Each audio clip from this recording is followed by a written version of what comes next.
आशीर्वाद घेऊन प्रचाराला शुभारंभ केलेला आहे। या आरग परिसरातील मग आरग असेल, लक्ष्मीवाडी असेल, शिंदेवाडी, खटाव, लिंगणूर, संतोषवाडी, जनराववाडी, कुठलं गाव आहे, या सर्व गावातून या ठिकाणी उपस्थित असलेले सर्व ग्रामस्थ, प्रमुख नेते, पंचायत सर्व पुढारी, राष्ट्रवादी काँग्रेस, दोन्ही राष्ट्रवादी काँग्रेस, काँग्रेस पक्ष, आपला या ठिकाणी पाठिंबा दिलेली शेतकरी संघटना असेल, आपल्याला पाठिंबा दिलेली शिवसेना असेल, या सगळ्यांचे सर्व प्रमुख नेते, तानाजी दादा, आपल्या मागच्या निवडणुकीचे उमेदवार सुद्धा या ठिकाणी उपस्थित आहेत। या सर्वांचे मी स्वागत करतो आणि खूप काही अजून सुरुवात आहे, अजून लगेच सगळंच खुलं आता लगेच करायची गरज नाही, पण काही प्रयत्न मी या ठिकाणी जिल्हा परिषदेच्या माध्यमातून केले की प्रत्येक समाजातल्या प्रत्येक घटकाला संधी द्यायची आणि सगळ्यांना एकत्रित घेऊन विकास हा आपण साधायचा। या ठिकाणी उमेदवार देत असताना जिल्हा परिषदेला आपल्या मिरज तालुक्यातले काँग्रेस पक्षाच्या उमेदवारांमध्ये मराठा समाजाचे उमेदवार आहेत, जैन समाजाचे उमेदवार आहेत, मुस्लिम समाजाचे उमेदवार आहेत, धनगर समाजाचे उमेदवार आहेत, लिंगायत समाजाचे उमेदवार आहेत, ढोर समाजाचे उमेदवार आहेत, चर्मकार समाजाचे उमेदवार आहेत, बौद्ध समाजाचे उमेदवार आहेत। सर्व समाजाच्या घटकाला आपण प्रतिनिधित्व देऊन ह्या मिनी मंत्रालय आपण जे म्हणतो जिल्हा परिषद, या ठिकाणी प्रत्येकाची जी आपल्याला ज्या ज्या लोकांची साथ आहे, प्रत्येकाची एक अधिकारावानी त्या ठिकाणी जायचा अधिकार तो आपण त्यांना ह्यातनं प्राप्त करू। या सगळ्यांना निवडून देत असताना ही सगळे पुरोगामी विचाराची आहेत हे पाहून आपण त्यांना मतदान करू।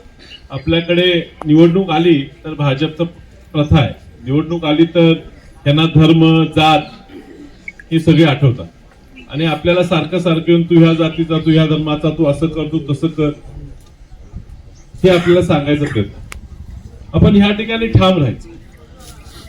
सगळ्यांना संधी दिलेली आहे, सगळ्यांना वेगवेगळ्या समाजाच्या स्तरातून वेगवेगळ्या माणसांना आपण या ठिकाणी संधी दिलेली आहे आणि म्हणून ह्या सगळ्यांना ज्यावेळी आपण मतदान करतो, निवडून देतो, ते आपण हा काँग्रेस पक्षाचा मूळ जो विचार आहे, ज्या काँग्रेस पक्षाने या देशाला स्वातंत्र्य मिळवून दिलं, त्या पक्षाचा मूळ पुरोगामी शाहू फुले आंबेडकरी विचार जो आहे, त्या विचाराला आपण सत्तेत पाठवतो हे आपण लक्षात ठेवतो आणि हा आपल्या सगळ्यांना सांभाळून घेऊन पुढे जाणारा हा पक्ष। जास्तीत जास्त सीटा ह्या तालुक्यात आपण काँग्रेस पक्षासाठी भांडून घेतले। आता आघाडी धर्माप्रमाणे कुठे कुठे आपल्याला घड्याळाला, कुठे तुतारीला जागा सोडावी लागली, पण एकत्रित एक संघ आपण ह्या ठिकाणी लढलं पाहिजे। कारण भाजपची ही जी प्रशासनाची वापर करून निवडणूक जिंकायची पद्धत आहे ती कुठेतरी आपण मोडून काढायची। महापालिकेत आपण सगळे म्हणत होते भाजप एकतर्फी जिंकणार, पण महापालिकेत आपण 39 टाय झाला। एक आपली वाढली असती, आपली सत्ता झाली असती, 1-2 जागा टाय झालाय। अजूनही प्रयत्न चालू आहे त्यांनी 30 तारखेला निवडणूक महापौरची घ्या म्हणून शासनाने निर्देश काढलेला, पण 30 तारखेपर्यंत त्यांना अजूनही एकही माणूस आपला फुटणार की मला त्यांच्यात भांडणं लागली, त्यांचे दोघं तिघं फुटतात अशी परिस्थिती झाल्यामुळे आता पुन्हा निवडणूक त्यांनी 10 तारखेवर पुढे झाली। अजूनही त्यांना जुळणी होणार नाही, ते 10ला पुढे ढकलू देत नाही आणि 3 महिन्यांत पुढे ढकलू, त्यांना आपण जुळणी होऊ देणार नाही, कारण जनतेने भाजपला नाकारले आणि काँग्रेस, राष्ट्रवादी काँग्रेस, शिवसेना आणि या सगळ्या गटाची आपण जे एकत्रित बेरीज केली की जवळजवळ सांगली महापालिकेत 1 लाख मतांनी आपल्याला जास्त भाजपपेक्षा मतं पडली। आता कुठे कुठे आपण एकामेकात कुरकुऱ्या झाल्या, एकामेकात भांडणं झाल्यामुळे आपली मतं सीटा कमी पडल्या असतील, तरी आपण 39 गाठलेल्या। ह्या महापालिकेनंतर आता जी येणारी जिल्हा परिषद आहे, या जिल्हा परिषदेत आपण भाजपला सिंगल अंकावर रोखायचं, सिंगल अंकावर, म्हणजे 10 सुद्धा भाजपच्या सीटा येणार नाहीत या जिल्ह्यात, ही व्यवस्था या ठिकाणी केलेली आहे। जिथं जिथं त्यांचे उमेदवार निवडून मागच्या आलेले त्या ठिकाणी जोरदार फिल्डिंग लागल्यामुळे त्यांचे या ठिकाणी येणार नाही आणि त्यांना आता वाटते मिरज तालुका म्हणजे मिरजेचे आमदार, माजी पालकमंत्री, त्यांचा तुम्हाला सांगतो की मिरज विधानसभा क्षेत्रातल्या म्हणजे मिरजेच्या महापालिका क्षेत्रात मागच्या वेळी 12 त्यांचे आणि 12 आपले आलेले, आता 14 आपले 9 त्यांचे आलेले, म्हणजे मिरजेत सुद्धा आपण त्यांना हरवलेलं आहे आणि आता मिरज ग्रामीणचा आपला जबाबदारी आहे, मिरज ग्रामीण मध्ये सुद्धा आपण त्यांना पराभूतच करणार आहे।